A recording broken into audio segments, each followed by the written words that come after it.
J'ai jamais autant souhaité que Subaru perde la vie et qu'il remonte dans le temps tellement il y avait de dingueries qui se passaient.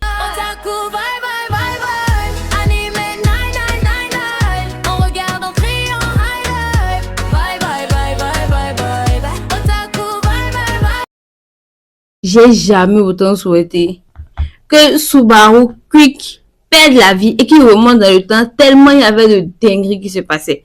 Je viens de finir la saison 3, je me dis waouh. Mais comment c'est la saison 3 a été détestée en fait? Comment ça? Qu'est-ce que vous voulez me dire par là? Est-ce que vous n'avez pas regardé la même chose que ce que j'ai regardé? Je dis le tout se passait, je me dis mais attends Subaru. Subaru, faut Quick! Subaru, allez, perds la vie, s'il te plaît Subaru. Perds la vie parce qu'il y a trop de degrés qui se passent et j'ai besoin pour mon bien à moi-même que tu remontes le temps et que tu corriges tout ça. Mais en même temps, c'est quoi le problème dans tout ça? C'est que il y a tellement de dingueries qui se passent dont Subaru n'est pas informé que s'il remonte le temps, il ne pourra pas corriger ces choses puisqu'il n'a pas été informé. Donc c'était moi devant l'animé ReZero en train de crier. Allez nous raconter tout ce que vous avez vécu à Subaru. Et comme ça, Subaru Quick, il perd la vie et puis il remonte le temps et il règle tous ses problèmes. J'étais là. Hein? Alors que c'est moi-même, j'ai dit saison 2, oui, on lui a appris que il ne faut pas tout le temps, à tout bout de champ, Quick, la vie aussi important, il faut essayer de... C'est moi, je racontais des foutaises, du n'importe quoi. Maintenant, j'étais là à demander pardon, à me mettre à genoux en esprit, bien évidemment, à me mettre à genoux en esprit devant Subaru, Subaru, s'il te plaît, faut un peu te quick, il faut repartir en arrière, je te demande pardon, parce qu'il y avait trop de dingueries qui se passent, ils sont en train de casser les choses à gauche et à droite, et puis, c'est à la fin de la saison 3, je me dis, en vrai, il y avait des dingueries, mais c'était pas aussi dingue que les autres fois où il s'est quick et puis il est reparti en arrière. Effectivement, mais j'étais trop habituée à ce que quand il y a un petit problème dans Subaru, il revient en arrière et puis il règle le problème en 2 temps, 3 mouvements. Mais cette fois-ci, là. Et en plus, les dingueries se passent et on voit que plus de dingueries vont se passer. Parce que, mine de rien, c'est la première saison où il y a eu enchaînement de méchants. C'est que, et bien costaud, hein, des gars bien baraqués, des gars bien forts. Et c'était en mode, ce qui va se passer. Ce qui va se passer, ça va être chaud. Peut-être c'est moi, je suis trop émotive. C'est moi, je suis en train de j'étais en train de beaucoup trop dramatiser. Et Subaru aussi m'a trop habitué à régler tous les problèmes sans aucun dommage collatéral. C'est aussi ça. Il nous a trop habitués à régler les problèmes sans aucun dommage collatéral. Et il y avait un petit dommage collatéral. J'étais en mode, allez, perds-moi cette vie. Et moi-même, je suis toxique. Là, c'est de la toxicité notoire. Comment ça, je dis au bout de perdre sa vie vite fait, de repartir en arrière, de venir tout régler. Les choses se passaient, je me dis, mais attends, si Subaru perd sa vie là maintenant, il ne pourra pas savoir cette information qui est aussi importante. Il ne pourra pas savoir ceci, il ne pourra pas savoir ça. Allez. Et il y a moi-même, et Subaru a vu tout le monde, et il disait, racontez-moi tout. Je me dis, oui, racontez-lui tout. Mais il n'y avait pas il n'avait pas encore toutes les informations. J'étais en mode, comment ça n'a pas toutes les informations? Il faut que l'autre aussi vienne lui raconter toutes les informations pour qu'il puisse perdre la vie et qu'il revienne derrière et qu'il puisse régler tous les problèmes, qu'il n'y ait même pas un rikiki de dommage collatéral. C'était dans cet état d'esprit, j'étais tout au long de la saison, grincheuse, irritée, énervée, à souhaiter que le bouc reparte en arrière, qu'il revive tout ça et qu'il corrige tout. Mais en fait, dans une guerre, quoi qu'on dise, il y aura des dommages collatéraux. Même dans la saison 2, il y a eu des dommages collatéraux, mais c'est juste que ce n'étaient pas des personnages que nous adorons qui ont perdu la vie. Donc, on ne s'est pas attardé à ça. Mais il y a eu des dommages collatéraux. Dans cette saison aussi, il y a eu beaucoup de dommages collatéraux. Et le problème qui était survenu au début de la saison 2 n'est toujours pas réglé à la fin de la saison 3. Ou bien finalement, ils veulent nous dire par là que la fille là, finalement cette fille, elle ne va plus revenir. Peut-être elle est partie pour partir. Elle ne reviendra pas. Donc quand nous dit ça, et on va déposer notre cœur. Parce que moi-même avec Subaru, je suis là. J'espère toujours que la fille revienne. Voilà, je ne veux pas commencer à faire des spoils. Mais j'espère toujours depuis là que cette fille, elle revienne encore. Parce que ça m'a cassé. passé depuis tout ce temps, elle ne revient pas et personne ne se rappelle d'elle. Oh my goodness, oh my goodness.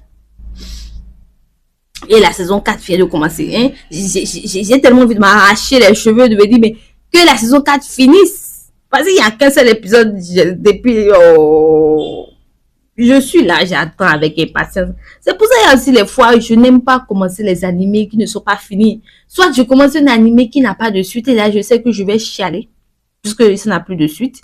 Si je veux connaître la suite, je vais aller lire. Je sais au moins que là, il vaut mieux aller chialer. Si c'est un animé dont la fin est sortie, au moins je sais que j'ai commencé, j'irai jusqu'à la fin. Mais les animés pépites comme ça, et puis beaucoup de gens n'en parlent. Pas bien n'en parle, c'est moi, je ne sais pas. Mais c'est très intéressant. Le bouc là, il a du potentiel, le Subaru. Il a trop de potentiel. Et puis, il devient de plus en plus beau aux yeux de beaucoup de personnes. Et moi-même, à mes yeux, je le trouve chic, chic. Ah, Re:Zero saison 3. J'ai adoré. J'ai adoré. J'étais là. Je souhaitais beaucoup de choses sordides, beaucoup de choses sombres, certes. Mais j'ai adoré. Ah. Franchement, mettez-vous à jour, Re:Zero. Les gens qui n'ont pas aimé la saison 3, c'est que, je sais pas comment vous dire. Moi, j'ai en tout cas aimé la saison 3. J'ai trouvé que c'était une très bonne suite à la saison 2. Puisqu'on lui a conseillé quelque chose à la saison 2. Et il n'a pas fait à la saison 3. Ça m'a beaucoup étonné. Moi, le Subaru qu'on a l'habitude de rencontrer dans les autres saisons, c'est un Subaru qui ne veut aucun dommage collatéral. Le seul dommage collatéral limite à la fin, dont nous tous on a connaissance, c'est son état psychologique. On voit que psychologiquement, ça ne va pas. Mais il est heureux de voir et ça bien aimé et tout, blablabla. Bla, bla, bla. Oui. Donc, saison 3, j'ai adoré. Franchement, moi, j'étais satisfaite. Effectivement, au début, j'étais en mode, allez, faut te quick, il faut t'enlever ta vie là, il faut reprendre tout. Mais c'est trop facile, c'est trop facile. Alors que pourtant dans la saison 2, j'ai adoré le conseil qu'on lui a donné. Parce qu'il a trop tendance à s'enlever la vie en mode, il sait qu'il peut corriger ça, donc il s'enlève la vie et puis il corrige le truc. Mais cette fois-ci, il l'a pas fait. Cette fois-ci, il a subi. Chaque fois que sa vie a été enlevée, ce n'est pas de sa faute, il a subi. Et le reste du temps, il s'est forcé. Il n'a pas eu le premier réflexe d'aller sauter la vie. Parce qu'il y avait beaucoup de dingueries. Je me disais, oh, ici on va faire ci, ici on va faire ça. Mais que nenni. Que nenni. J'ai vraiment beaucoup aimé. Maintenant, le papa de Renate. Lui, il faut que quelqu'un lui refasse son portrait. Parce qu'il m'agace là. Il a commencé par m'agacer. J'espère que dans la saison 4, quelqu'un va le talocher et puis il va se ressaisir. Faut que les choses passent là. C'est très intéressant. Je pense que c'est un animé incroyable. On a même oublié ce côté isekai de l'animé. On a oublié ce côté isekai. J'ai l'impression même que l'isekai, c'est un mood. Ça a du sens aussi quelque part, puisqu'il a ces réflexions du vrai monde. Et je dis, waouh, ce truc existe, ce truc existe. On peut dire ça à son utilité. Ce n'est pas comme dans des animés où le gars s'est fait isekai et puis il a oublié totalement son monde. Ça a son utilité.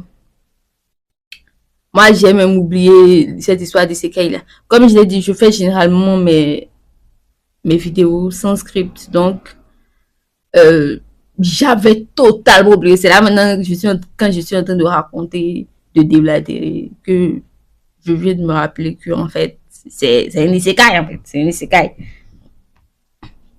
Donc, si vous n'avez pas commencé Re:Zero, allez commencer Re:Zero et soyez à jour. Hein? Soyez comme moi, actuellement frustré que la saison 4 ne soit pas encore finie. Moi, je ne dis pas que ça a commencé. Non, non. Je suis trop pressée. Moi, j'ai besoin que ça finisse. Déjà, même que je n'aime pas regarder les animés quand ça sort de façon hebdomadaire. Je préfère attendre que tout l'animé sorte avant de me jeter dessus et de le dévorer. Les spoils ne me dérangent pas. Si on me spoil, moi, ça, c'est comme du poisson, hein, dans la sauce. C'est de l'embonpoint. Voilà, c'est de l'embonpoint. Si on me spoil, je suis en mode, ah oui, ça va se passer. Ah ouais, cool, il faut que je le regarde. Mais bon, il faut que j'attende que la saison finisse. Les histoires de partie 1, partie 2, depuis Attack on Titan. Depuis Attaque des Titans, je préfère attendre que toutes les parties sortent. C'est dans ça que je suis. Si une partie sort et que l'autre partie n'est pas sortie, j'attends patiemment. Tant que l'autre partie n'est pas sortie, je ne regarde pas la saison. Les histoires où on est frustré, on sait qu'il y a une deuxième partie, je ne suis pas dedans. Je préfère attendre que tout sorte. Donc, je croise mes doigts. Je croise même mes narines. Je croise tout que... je crois que j'ai une cause perdue. Bref, je croise mes doigts de pied, mes oreilles, tout. Qu'il n'y ait pas de partie 2 à Subaru. Il faut que tout sorte rapidement. Parce que franchement, il y en a marre. Il y a intérêt que tout sorte d'un coup et que je regarde tout lorsque tout va sortir. Voilà, j'ai la patience. Mais je pense que pour Zéro, j'ai pas cette patience vu que je viens de finir chaudement la saison 3 et que j'ai envie de dévorer la saison 4. Oh, anyway. J'ai adoré. J'ai adoré. Je fais cette vidéo à chaud. Donc, peut-être que après quelques temps, je vais faire un point sur mon visionnage quand j'aurai un peu de recul. Bah, là, maintenant, j'ai pas du tout de recul. J'ai pas du tout de recul. Je suis juste en mode, oh my god, ce tout s'est passé, ce tout s'est passé. Bref. Allez me mater ReZero. Allez me le mater, en fait. Allez me regarder ça et puis on va en discuter un peu. Parce que beaucoup de gens détestent le pouvoir de Subaru. J'ai l'impression qu'on a regardé le truc aussi quand on était trop jeune. Il faut qu'on aille regarder. Voilà, ça, je vais pas cesser de le répéter. Je pense que je vais recommencer tous mes vieux animés là. Tous mes vieux animés, il faut que je les reprenne. Parce que en regardant ReZero saison 1, je me rends compte que je n'avais rien compris. Rien. Bref. Bon visionnage. Abonnez-vous, likez, tout. Ou whatever you want. Allez, goodbye. Bon visionnage.